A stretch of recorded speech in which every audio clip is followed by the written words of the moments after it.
Dear friends, let us talk about communication. Communication net paper 1, unit 4, and this is the old version of my PPT, but nevertheless questions are appearing from this old version actually. If you take the questions the of 2025, you will see that so many questions which have been asked previously, it's coming, it is repeated again. So there is no shortcut. Whatever you are having as message or as input from under any topic, please go through that. So nothing can be avoided, nothing can be sidelined. That is the nature of any competitive exams. So NET is not an exception. So again, I want to give you this in a very, very clear manner. What I have prepared in PPT in communication, the types and all they begin to ask nowadays, right? Please let us start straight away enter into the topic, right?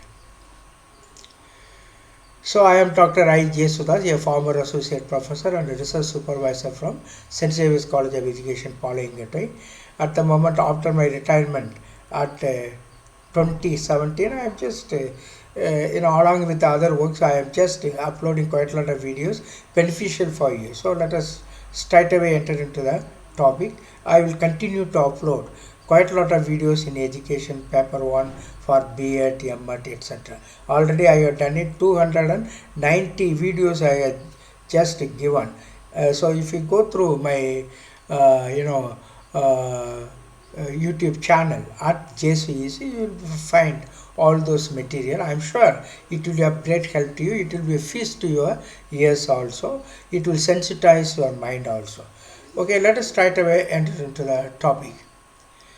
The next one will be, this is I am uploading many net paper 1 and education related videos for your benefit. Okay, so communication, this is the syllabus we had at that time, but even I think again it is given even in the 2025 syllabus, it is there, except that maybe they added online facilities in communication related to online education they have given. Yes, that is something new. Otherwise the same old topics are there. So communication meaning, types and characteristics of communication, effective communication, verbal and non-verbal, intercultural and group communications, classroom communication, barriers to effective communication, mass media and society, etc. Yeah.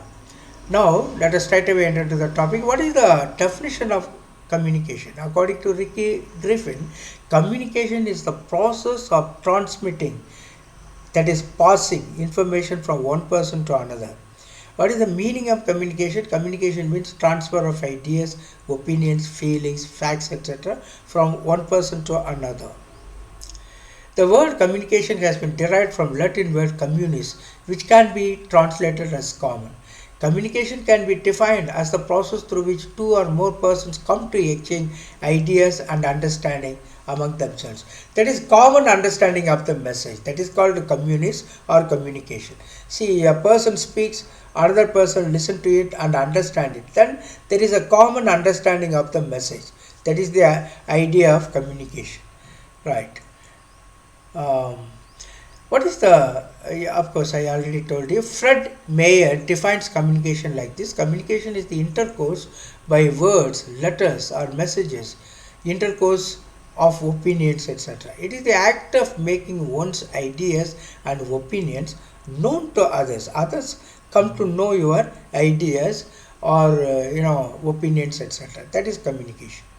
According to Lewis Allen, communication is the sum of all the things one person does when he wants to create understanding in the mind of another. In order to reach at another person, the communicator tries in many ways how to put the message in an understandable manner to the audience or to the listener. So that is how the Lewis Allen defined communication is the sum of all the things one person does when he wants to create understanding in the mind of another. It involves a systematic, continuous process of telling, listening, and understanding. Now the some questions. See, in between I will be giving questions, that have come from NET question papers that have been asked in NET exams as such. So kindly go through that. Some content and questions. This is how we will approach. The word communist has been derived from which word? Latin word. What is the meaning of communist? That means common. Now, according to Legons, the meaning of communication is what? See, whenever the definition question comes, normally it will be all the things will be correct. When they refer to a particular person, the alternatives will be normally correct. That is how you have to see. According to Legons, the meaning of communication is exchange of ideas between two or more than two individuals, dialogue between two persons, interaction between two persons. So all of the above is the right one. Now the nature of communication is what?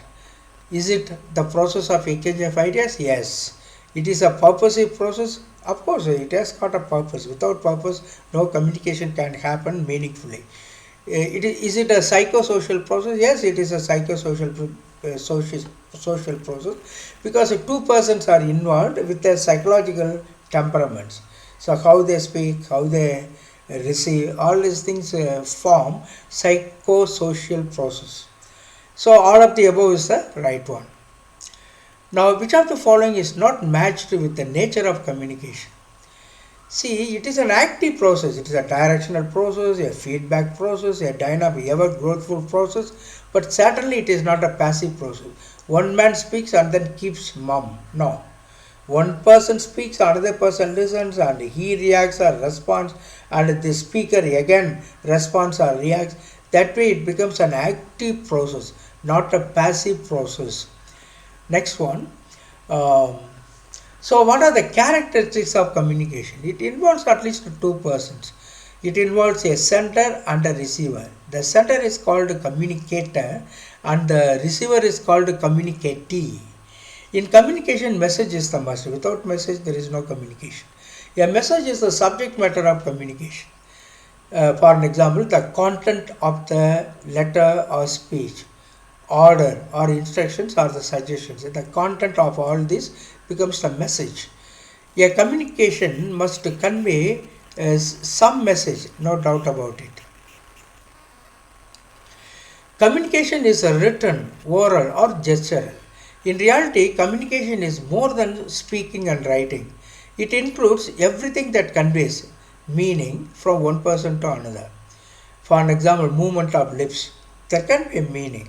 Between two persons, it could be understood. Movement of lips, the wink of an eye or the wave of hands, etc. Communication is a two-way process. Communication is not complete unless the receiver has understood the message properly. Also, his reaction or response should be known to the sender. Understanding is the end result of communication, but it does not imply agreement. Of course, we have to make a difference here. Of course, communication can be understood. It does not mean that the listener should agree with whatever the sender says. That's the idea. He understands, yes, but agreement may agree or may not agree with the communication. So you have to understand that point. So it's a two-way process. Whether the person agrees with the information or message or not, communication is given and it is understood by the listener. Now, which one of the following can be termed as verbal communication? Professor Sharma delivered the lectures in the classroom. Signal at the crossroad changed from green to orange. The child was crying to attract the attention of the mother. T-Buck wrote a letter for leave application. So which one of the following can be termed as a verbal communication?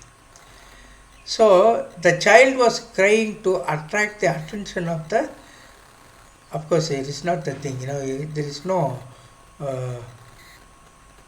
it can be, yes, the child was crying to attract the attention of the mother. The verbal communication is the use of sounds or words to express yourself, especially in contrast to using gestures or mannerisms from verbal communications. An example of verbal communication is saying no when someone asks you to do something you don't want to do. through the crying, the child wants to attract the attention of the mother. That can be a communication. Of course, it's a non-verbal communication. Which are all following can be termed as verbal communication. Lecture is one-way communication. This is, the first one is the right one. Very sorry, the child was crying. That is non-verbal communication. Whereas Professor Sharma delivered the lecture in the classroom is the verbal communication. Very sorry that I pointed out the another thing, but it's not true. Professor Sharma delivered the lecture means orally he speaks something, isn't it? That is the idea here. Now, 4 types of verbal communication: intrapersonal communication, interpersonal communication, small group communication, public communication. Intrapersonal communication means this form of communication is extremely private and restricted to ourselves. Sometimes we solve the problem ourselves and then we say it out in the mouth, orally we say it out and then we try to solve the problem through our finger movements. Sometimes it is possible. So it is called intrapersonal communication. Without talking to others, we talk to ourselves and then do certain things. Yes. So this form of communication is extremely private and restricted to ourselves. Intrapersonal communication. Interpersonal communication is this is the normal way of communicating with others. This form of communication takes place between two individuals and is thus one-on-one conversation. One person talks to another person or a group of persons. Interpersonal communication. Small group communication is that especially group discussion and all comes under this small group communication. Public communication, public rally or public meeting. Once a great leader speaks and lakhs of people are listening to him, that is public communication. Which of the following is not a characteristic of communication? So, among the 4, which is the right one? Communication is a continuous process, no doubt about it. Communication is a two-way process, no doubt about it. Communication involves a plurality of persons. I think not only another person, there can be a group of persons. That is called a plurality of persons. Communication is an avoidable process. Human beings, we cannot avoid communication. So it is so that is not a characteristic of communication. Can communication be avoided? No, not at all. All human beings, we have to communicate with others. So even the animals communicate with each other. So it's an unavoidable process. But then which is not a characteristic of communication. Communication is an avoidable process. It should not be there. So that is the correct answer here. Now, its primary purpose is to motivate a response or to influence human behavior. Communication is formal or informal. Formal communication follows the formal channels provided in the organization structure. Informal channels develop among members because of personal contacts through working with each other. Communication flows up and down and also from side to side. And such questions are being asked even now. So you have to understand the types of communication. Communication flows downward from the superior to subordinates and upward from subordinates to a superior. It also flows between 2 or more persons operating at the same level of authority. Which of the following is not a type of non-verbal communication? So bang bang, there is a sound, is it? There is communication. Benediction, blessing, clenched fist, all things come under non-verbal communication. Which is not a non-verbal communication? Headache that comes within ourselves, it is in our head, something is happening to our head and we get the pain in the head, that is headache. So it is not a non-verbal communication. Actually, it's an intrapersonal communication. It tells us something. Headache or hunger tells us something inside our body. So it is a intrapersonal communication. You can talk about headache as the intrapersonal communication. It is happening within ourselves. It tells us something, headache. It is an indication of some sickness, right? So that way. So bang bang, benediction, clenched fist, they are all non-verbal communication. Headache that happens within our head. So it is not the non-verbal communication. It is a intrapersonal communication, we can call it. Now, the chronological order of non-verbal communication is what nowadays they are asking this one. So this is a definition only, so we have to understand as it is. So what is the chronological order of non-verbal communication? That is signs, then symbols, then codes and colors, finally colors. So signs, symbols, codes, colors. So there are 6 major categories of non-verbal behaviors. These categories include eye contact, gestures, movement, posture, facial expression and personal appearance. So major categories of non-verbal behavior we must understand according to the definitions of various scholars. What are the categories of non-verbal communication? Eye contact, gestures, movement, body movement, posture, facial expression and personal appearance. So such questions could be asked, yes. So the chronological order of non-verbal communication is signs, symbols, codes and colors. What are the aspects of non-verbal communication? Facial expression is one aspect of non-verbal communication. Non-verbal means communication is through facial expressions. Body movements are kinesics. We must understand all these terms. Nowadays they are asking such questions. So kinesics is the science of body movements. You must understand. Kinesics is the science of body movements.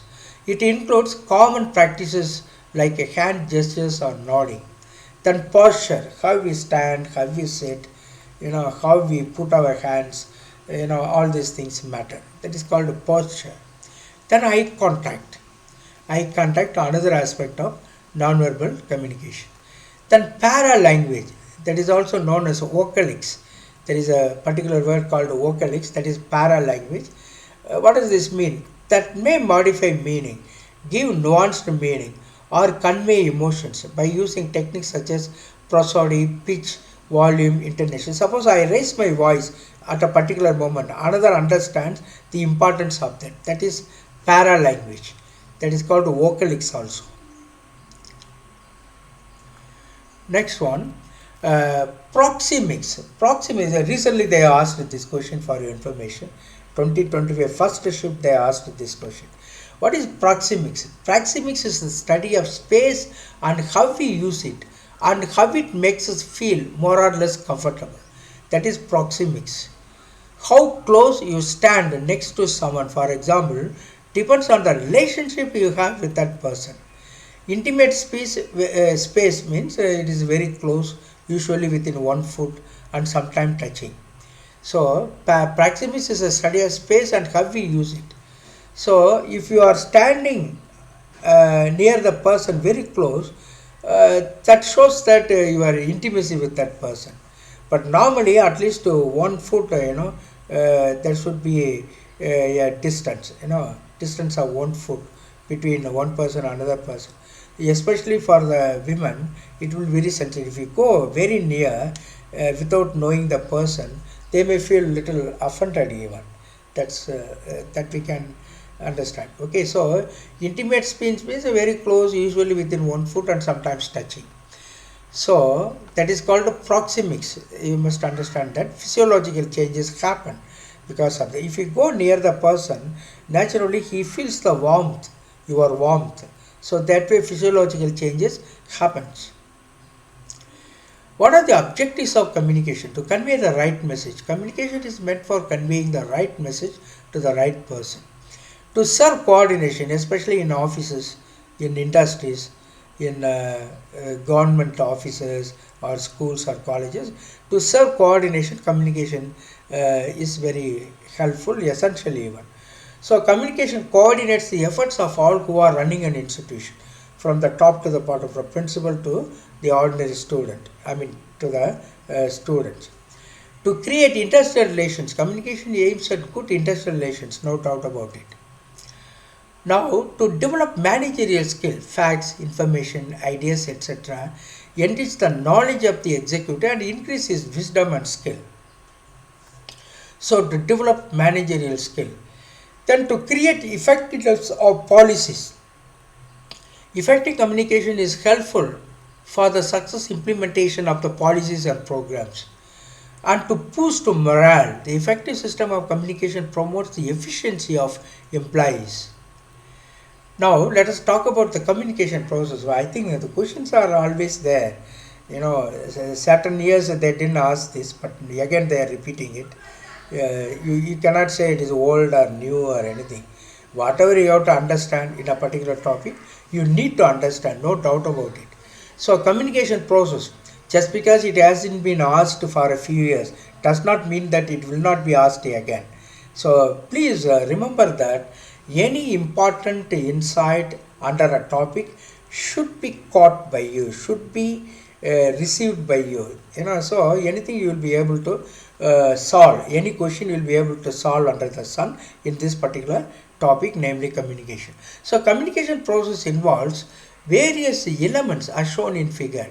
First of all, sender, then message, then encoding, receiver, decoding, feedback. This is the cycle. A sender is sending the message. Some message, that message is encoded through some channel. It is received, maybe through a letter, through telephone, through direct speaking. So encoding, so the receiver understands that, and then he understands that. Understanding part of the receiver is called a decoding. He decodes what the sender sends as the language, as the message. Then after decoding it, whether he has understood it or not, he sends back his feedback. He reacts or responds to the sender's message.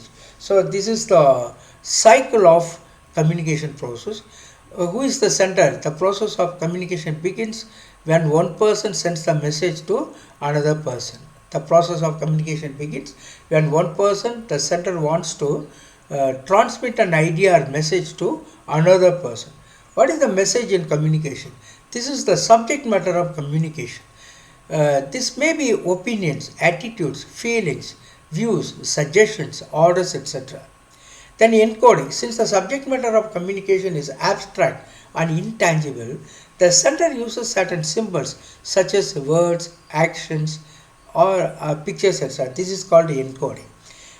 How he sends the message, in what mode he sends the message, that is called encoding. Conversion of the subject matter into these symbols is the process of encoding. The subject matter of communication is abstract and intangible. The sender uses certain symbols such as words, action, pictures, PPTs, etc. Next one, there are some questions we can ask. Which of the following would you consider first as an effective communicator? So selecting the channels of communication, plan the evaluation procedures, specify the objectives of communication, identify various media of communication. Of course, without objective of communication, you cannot communicate with others. That is the first and foremost aspect in communication, objective of communication. With what intent, with what idea you are giving the message to another person. What is the focus you are having in your message? So specifying the objectives of communication is the first step as an effective communicator. Next one, channel. These symbols are transmitted through certain channels. Radio, telephone, letter, face-to-face talk, depending upon the situation of the two parties, namely sender and receiver. So the symbols are transmitted through certain channels. That is called the channel. Radio, telephone, all these things are through which someone sends the message, So it is called a channel. Who is the receiver? Receiver is the person who is supposed to get the message. One who gets the message is the receiver. What is decoding? It means translating the message into words for the purpose of understanding. That is decoding. Of course, the sender sends through telephone or pictures or PPT, etc. But how he translates this message into words, that is decoding for the purpose of understanding. That is decoding. Decoding is done by the receiver. Encoding is done by the sender. That you have to understand. Then feedback. It refers to the reaction or reply or the response sent by the receiver to the sender. The sentence that the speaker desires to communicate to the listener is called message, of course, no doubt about it. They will be asking in different terms. You have to understand the basic process of communication. The sentence which the speaker, that means the message which the sender sends, that is the idea. That is message. Now, this simple example of communication consists of the following elements: message source, medium, message receiver. The simple process of communication, this is the simple process. We are not talking about channel and all. Simply understood. Message source, medium is the channel actually. Then message receiver. Very simple it is. Of course, feedback and other things are there, no doubt about it. What is asked here is the simple process. Sender sent the message through some medium. The message is received by the receiver. This is the simple process of communication. So, three elements are there. Okay. Right. Next one. The process of communication becomes enhanced, effective through what? Is it a sense of belongingness, security and freedom to make choices, informality of meeting, or avoidance of pressure, large group discussion? The process of communication becomes enhanced, means it becomes more nuanced, it becomes more effective. That is the idea here. So, that is the informality of meeting and avoidance of pressure. There should not be any pressure in communication. And then it should be very informal, the casual, the words should be very understandable, easy to understand, in a very informal way one should convey to others. Even the lectures should be like that, people say nowadays, not in bombastic terms and then formal terms. Even though it is there, the ideas are very abstract and all, you have to give it in simple terms. It should be informal, you should be able to speak in a very, very easy manner. That is called the informality of meeting. That's even in big meetings, if you are able to give the message in simple terms, people can understand, people can appreciate your message. The air carrying sound waves and all the acoustic properties of the surrounding space like echoes, ambient noise and reverberation is called what is that? They are playing with the words, of course. It's all communication, technological words, no doubt about it. Channel, the air carrying sound waves. Only through the channel you are having this one. A communication channel refers either to a physical transmission medium such as a wire or radio channel in telecommunication, computer networking. Communicating data from one location to another requires some form of pathway or medium. That is called a channel. The air carrying sound waves and all the acoustic properties of the surrounding space like the echoes, ambient noise and reverberation, reflection is called channel. Level C of the effectiveness of communication is defined as channel noise. Level C of the effectiveness of, there are A, B, C. A is the best one, most refined communication. B is some distractions and C, noise is there. Level C of the effectiveness communication is defined as channel noise. The ratio of the noise in the communication channel at any point in a transmission system to an arbitrary level chosen as a reference. So they have asked this one in 2005. Channel noise. Different grades. The first grade A1, without any disturbance you are able to give the message. Channel B perhaps, level B perhaps here and there some distractions. Channel noise, it really affects the entire communication channel noise. So the ratio of the noise in the communication channel at any point in a transmission system to an arbitrary level chosen as a reference. What is noise in communication process? Very important one. People have asked this one. In NET, we have got questions under this topic. In communication studies and information theory, noise refers to anything that interferes with the communication process between a speaker and an audience. Noise can be external, a physical sound, or internal, a mental disturbance, and it can disrupt the communication process at any point. So noise can be physical as well as psychological. That is the idea here. The messages are changed into symbols through the process of encoding. We have already seen that. Decoding is associated with the message receiver. Prasar Bharati was launched in the year 1997. I mean, at random I have given some important insights. Prasar Bharati was launched in the year 1997. And a good communicator is the one who offers to his audience what? According to 2005 question, a good communicator is the one who offers to his audience, who gives to his audience plentiful of information, a good amount of statistics, concise proof, and repetition of facts. Of course, which is the right one? Plentiful of information. A person who is able to give plenty of information to the audience is a good communicator, because the receiver gets so many messages, so many insights through his speech. So, plentiful of information is the right answer here.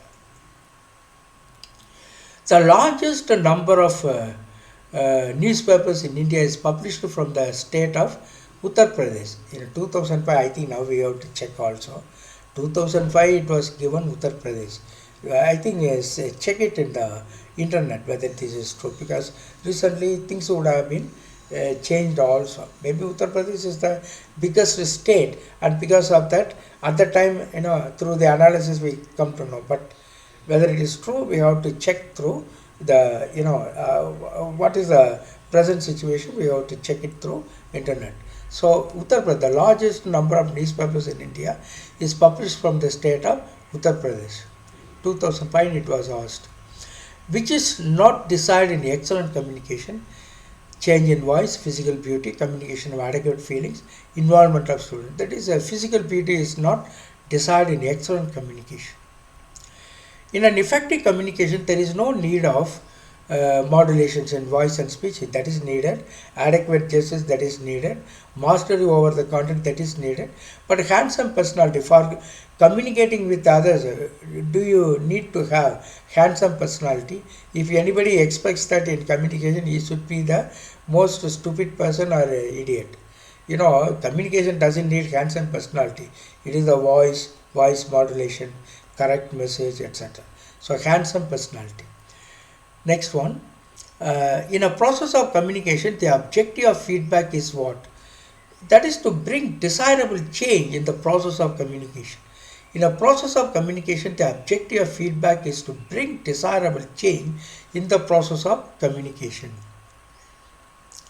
The science of the study of feedback systems in humans, animals, and machines is known as cybernetics. Very important question, since the NET, UGC NET is changing their pattern. Such questions are more relevant.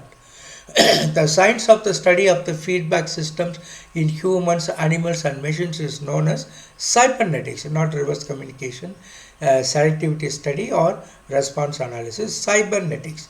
That is the science of the study of feedback systems in humans, animals, and machines. What is cybernetics? It is a study of feedback or the study of communication and control processes in living organisms, machines, and organization, including self-organization. That is cybernetics. Any feedback system within the person, with other persons, or with any, even the machines or organization. Cybernetics is the study of feedback. Of course, there is a reverse communication. There is a concept called reverse communication. What does this mean? When someone or something reverses a direction, policy, or trend, they change it to the opposite decision, policy, or trend. That is called a reverse communication. When someone or something reverses a decision, policy, already decisions are there, policies are there, trends are there, someone changes it altogether in the opposite direction, then it is called, that policy or that decision, that trend is called in the realm of reverse communication. That is reverse communication. Then selective exposure, that is another important aspect in communication. Selective exposure in communication refers to individuals' tendency to favor, to like information which reinforces their pre-existing views while avoiding contradictory information. See, in order to avoid something contradictory, you are reinforcing your pre-existing views, in communication. So, selective exposure means you choose what you want to say. You are not objective, you are very subjective, or you are selfish. It is called selective exposure in communication.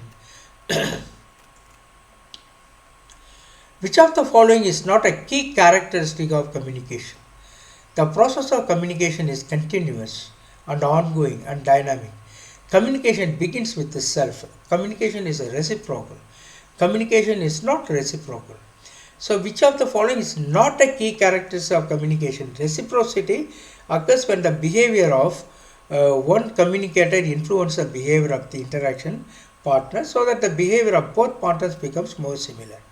So communication should be reciprocal, but so the not reciprocal means it is not a characteristic of communication. It should be reciprocal. I give you message and this message is received by you. There is a reciprocal nature of communication. You understand or you don't understand, or you give me the feedback whether you understood it or not. That way it becomes a reciprocal. So reciprocity occurs when the behavior of one communicator influences the behavior of the interaction partner.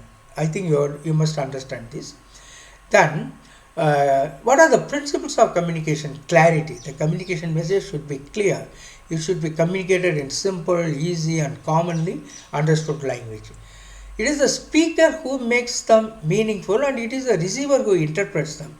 The speaker gives the message that is meaningful, and the receiver interprets that message in a more meaningful manner, in an understandable manner. Therefore, whatever is conveyed should be conveyed in unambiguous, no contradictions, clear words. That is the understanding here. Yeah. Then attention, another important principle of communication is attention. That is, an effective communication should draw the attention of the receiver. Mere words may not help. That is called jargon. Jargon means simply pouring out words meaninglessly. That's why recently also they asked this question. Jargon, J-A-R-G-O-N. Jargon means this group of words that have no meaning. So mere words may not help. They should lead men into action. That is effective communication.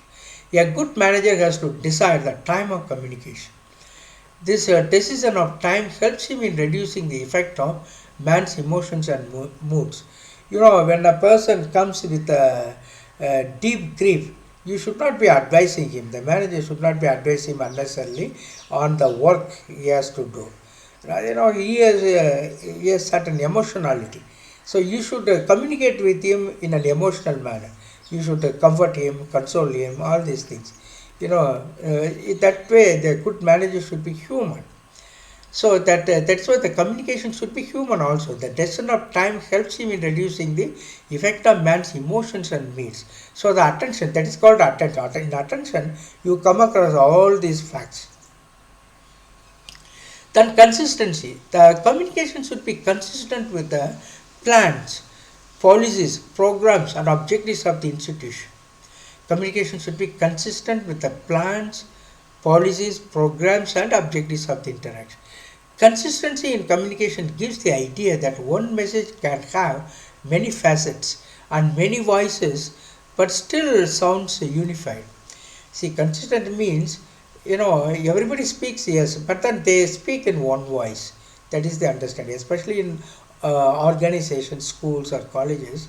There should be an unified voice. Everybody should work hard in order to reach the goal.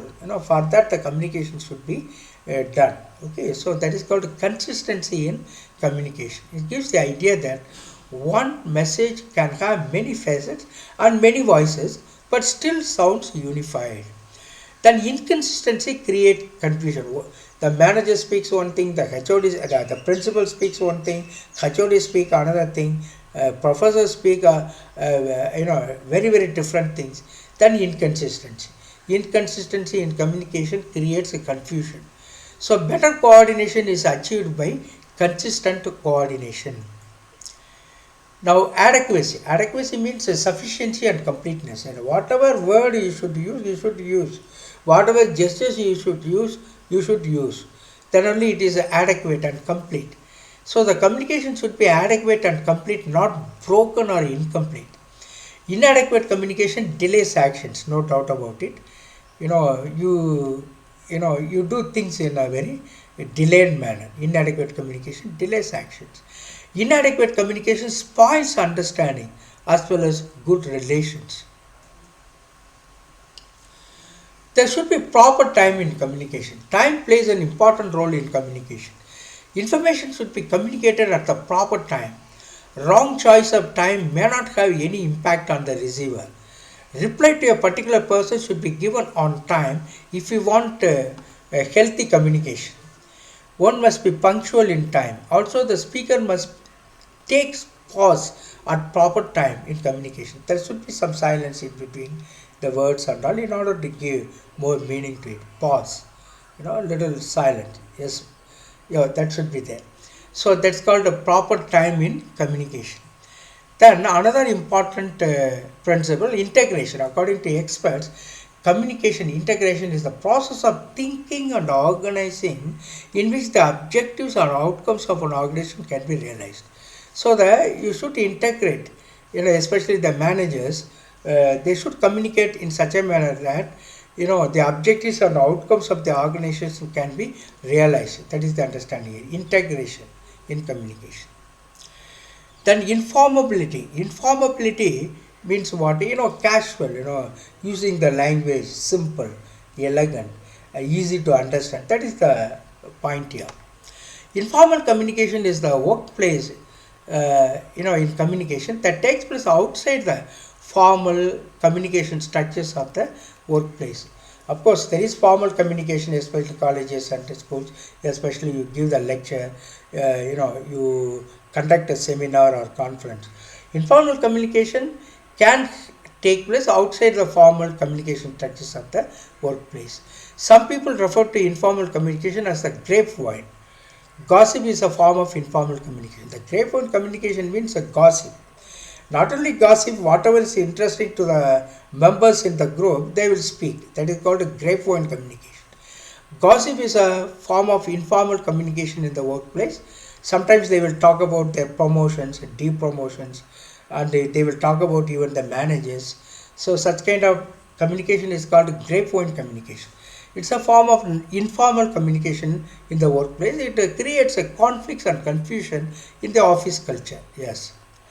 And feedback. Communication is a two-way traffic. Messages, policies, programs, directions, opinions, etc. use communicated downward. It comes from the manager to the worker that way. In between, HODs will be there, or instructors will be there, and finally it reaches to the ordinary worker.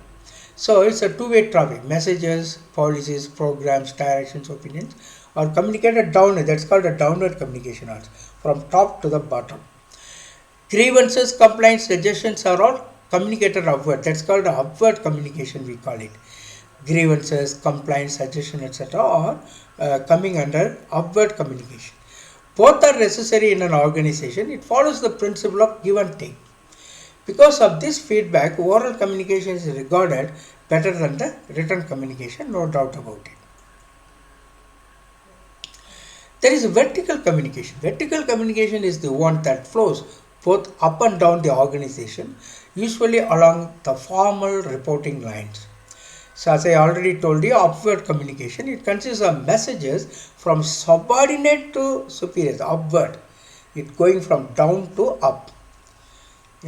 So it consists of messages from subordinate to superiors. The message may be in the form of request, responses to requests, suggestions, complaints, grievances, etc. Downward communication means it comes from the manager to the worker. It occurs when information flows down the hierarchy. Hierarchy means there's a vertical line, from top to bottom. That is hierarchy. Hierarchy from superiors to subordinate. The message may be in the form of directions, assignments, performance, and feedback. Horizontal communication. Horizontal communication. This communication occurs among colleagues and peers of the same level in an organization. What is grapevine communication? As I already told you, in every organization there is an informal channel of communication called the grapevine. Some people derive great pleasure from gathering such a secret information and passing it to others. Secret information that is taught. that is at the horizontal level it is done actually. Informal channel of communication at the horizontal level. No botheration of the HOD, professor, all talk in the same area, especially during lunch time. No? People give their own opinions. In anything they give, they talk, so interestingly. It is called a grapevine communication. Some people derive great pleasure from gathering such secret information and transforming it to others. Certain situations like insecurity of service, uncertainty over promotions, special increments to a particular employee, etc., can cause immediate, rumors among the employees. So this thing is there. Next, consensus and communication. What do you mean by consensus? Unified decision. Okay, unitedly you take a decision as a group. Consensus means a common agreement of opinion which is arrived at after mutual consultation.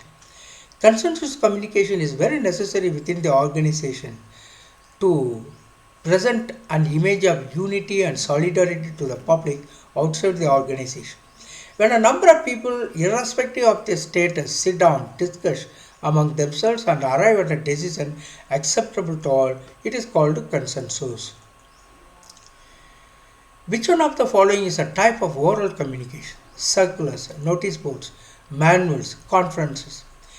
See, it's a type of oral communication it is. A circular is a written communication. Notice board, once again it is a written communication. Manuals are, documents like, manuals are written, yes. Conferences, it is spoken. It is a type of, manual is a type of written word. Conference is a oral communication. You speak. In conferences, people discuss or speak about different issues, all these things. So, manual is a type of written book that you must understand. Conferences come under oral communication. All are the components of listening except what? Hearing is the component of listening. Attending, being attentive is the component of listening. Understanding and remembering is the component of listening. So answering, that doesn't come under the component of listening. Answering, it is a responding by the receiver. So answering doesn't come under the components of listening. So whereas hearing, attending, being attentive, understanding and remembering, all these come under components of listening. Now listening is badly affected by what? Message overload, excess of listen material. See, within 45 minutes if we give too many concepts, students cannot understand. That is the idea, message overload. Then high speed of speaking.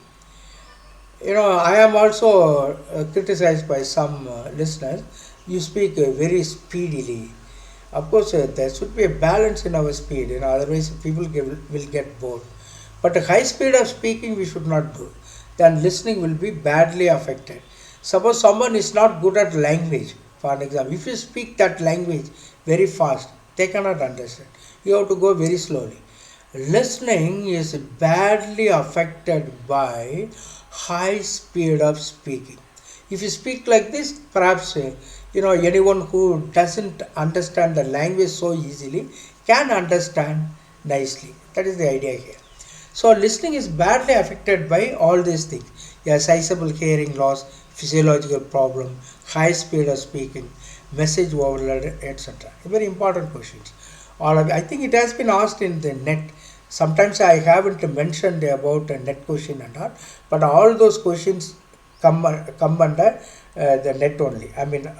All the questions have been selected from the NET questions only. So please go through each and every question. Next one, the most important aspect of communication, listening, can be improved by what? How can you improve the communication? Listening. Making the attention fully paid. Making the communicated material novel, interesting and need-based. Making voice effective and impressive. All of these.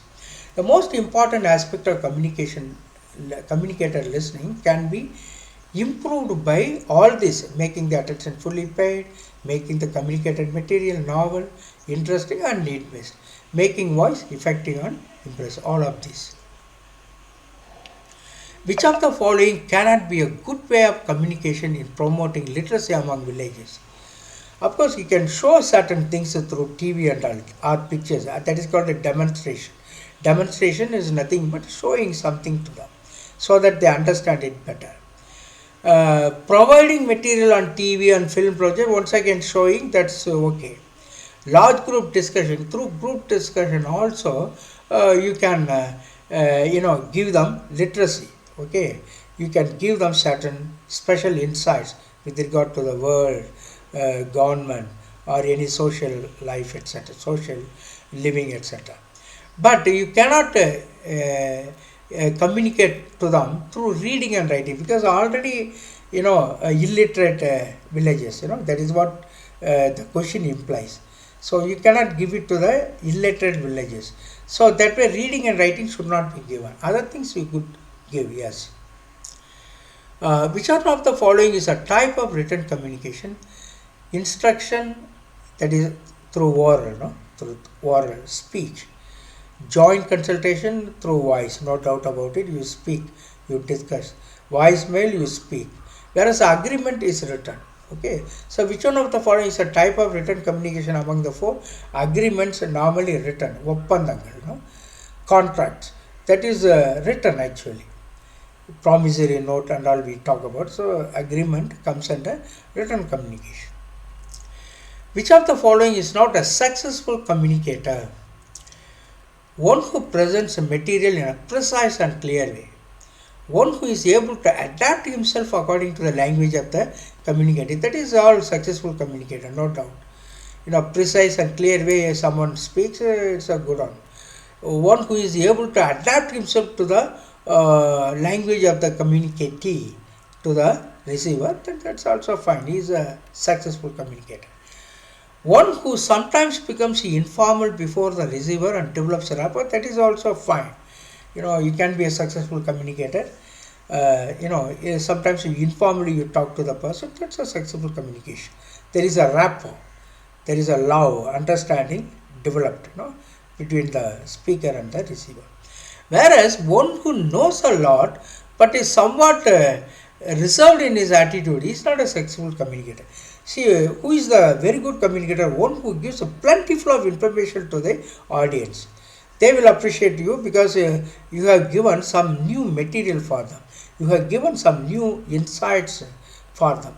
So that way, one who knows a lot but somewhat reserved in his attitude, then he cannot be a successful communicator. That is the idea here. Such questions are very important, please kindly note that. Intrapersonal communication, I already told you, we are expanding it. Intrapersonal communication is a communication that a person has with him or herself. Intrapersonal communication is a communicator's internal use of language or thought. Suppose you want to find out a place in a map. You talk to yourself and then point out that place. Mumbai is here in Indian map, in map of India. Like that you find out, you talk to yourself. That's called the intrapersonal communication. Then interpersonal communication occurs. This intrapersonal communication occurs in the mind of the individual in a self-communication cycle which contains a sender, receiver and feedback loop. Of course, only these: sender, receiver. Receiver is also himself, and feedback loop. And again, feedback also you give it to yourself and then you refine your message. It's a very interesting thing. Intrapersonal communication has got the communication, self-communication cycle. Self-communication cycle consists of these following three elements: center, receiver and feedback loop. Very interesting to note this. Examples for intrapersonal communication: sense making, interpreting maps, text, signs and symbols. That is called a sense making. It's an example of intrapersonal. Please mark this word. It is different from interpersonal communication. Intrapersonal communication means communication to oneself. That way sense making comes here. Sense making means what? Interpreting maps, text, signs and symbols. Then interpreting non-verbal communication, gestures, eye contact, etc. Then communication between bodily parts. I already told you headache, stomach ache, all these things come under communication between body parts. That is intrapersonal communication. My stomach is telling me it is time for lunch. Then speaking aloud, reading aloud, repeating what one hears. This even reading aloud. Now you are reading it aloud and you listen to your own reading. Sometimes the children are asked to do that for not having distractions. Without having distractions, they need to study better. For that, we give the practice of reading it aloud, reading the passage aloud. Then writing by hand or word process one's thoughts or observations. Making gestures while thinking and daydreaming. Intrapersonal communications can cover which of the following? This has been asked in one of the NET exams. Intrapersonal communication can cover which of the following? Interpreting verbal communication, speaking aloud, talking to oneself, copying text to aid memorizing. So we interpreting verbal communication, once again words, right? So A will not be here. Speaking aloud, talking to oneself, talking to oneself. You are speaking aloud and you are listening. That way talking to oneself. Copying text to aid memorizing. All these come under the B and C come under intrapersonal communication. There is object communication. So nowadays they ask questions under this theme also. The most common form of object communication is clothing. Clothes determine one's personality traits. A good example of clothing as object communication is the uniform. How do you identify a police officer? Through the stars and the ribbons and dress, that cocky dress. That's how you identify a person. What is his status, everything. This is called object communication. Also the body adornments such as wedding rings, bindis, that are tilaks, tilak. As marital status, tattoos and brands. Through thali, someone comes to understand that someone is a married woman, something like. So the body adornments such as wedding rings, bindis, etc. Also anything used as a status symbol comes under the category of object communication. Status symbol, any status symbol comes under object communication. Anything which is used as status symbol is called what? This is in one of the NET exams: intrapersonal communication, object communication, artistic communication, graphics. That is object communication. Anything which is used as status symbol is called object communication. Artistic communication. Artistic expressions are non-verbal. For an example, music images often have ideas attached to them. Artistic expression. Music images, they have ideas attached to the image, music image. Non-verbal, artistic expression. Not only that, see in Bharatanatyam there are certain mudras. Through that you understand it has got certain value. So through that artistic expression you come to know the reality of life, something like. Snake is considered as a symbol of evil. Paintings, photographs and media etc. use these symbols to communicate a message without stating it directly.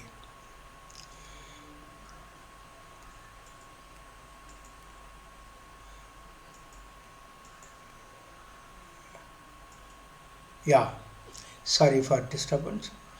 Next one, barriers in communication, obstacles, linguistic barriers.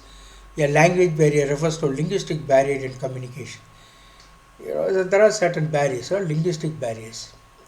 See, the language is bombastic. You are using very difficult words. And how can they understand your message? That's called a linguistic barriers. Even semantic barrier it is called. Then dialects. Dialects means when two people may technically speak the same language. Dialectical differences can make communication between them difficult. For example, any two mathematicians, they speak through symbols, signs, etc., etc.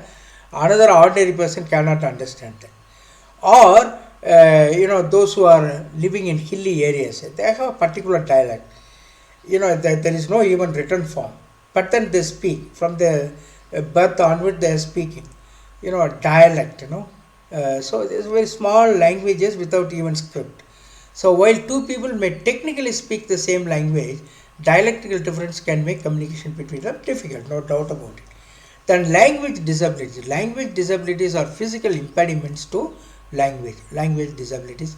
That is, some person is having some dyslexia, dyscalculia, this and that, or any mental problem. Then he is having language disabilities. Then he cannot understand the message fully, completely. So these are the barriers in communication. Yes, some more physiological barriers of communication.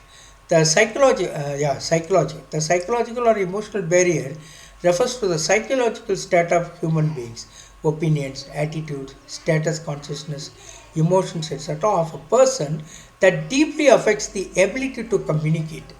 Psychological barriers are beliefs that a person has about himself or herself regarding his ability, potential, self-worth. So these are all psychological barriers. This can include a denial, a perceived lack of social support, a lack of knowledge, or a dysfunctional attitude towards the situation. So suppose someone is prideful, is having a pride, in his mind. He cannot relate to others so easily. He cannot talk to anyone so informally. He will use authoritative language. That authoritative language will not be taken seriously by the receiver. Or they will pretend as if they are fearful, but they may not respect the person himself. These are all psychological barriers.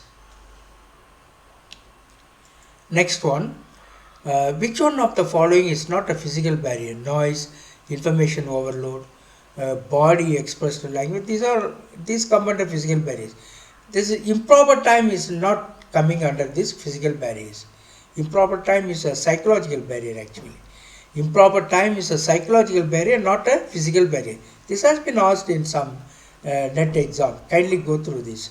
That is why I ask you to go through even the old question papers also. Now, cultural barriers. Cultural barriers is a rule or expectation in any culture that prevents someone from outside of that culture from being included or participating equally. The differences in customs, laws, dress, architectural style, social standards, religious beliefs, and traditions are all examples of cultural barriers. Body language, gestures are other elements of cultural barrier.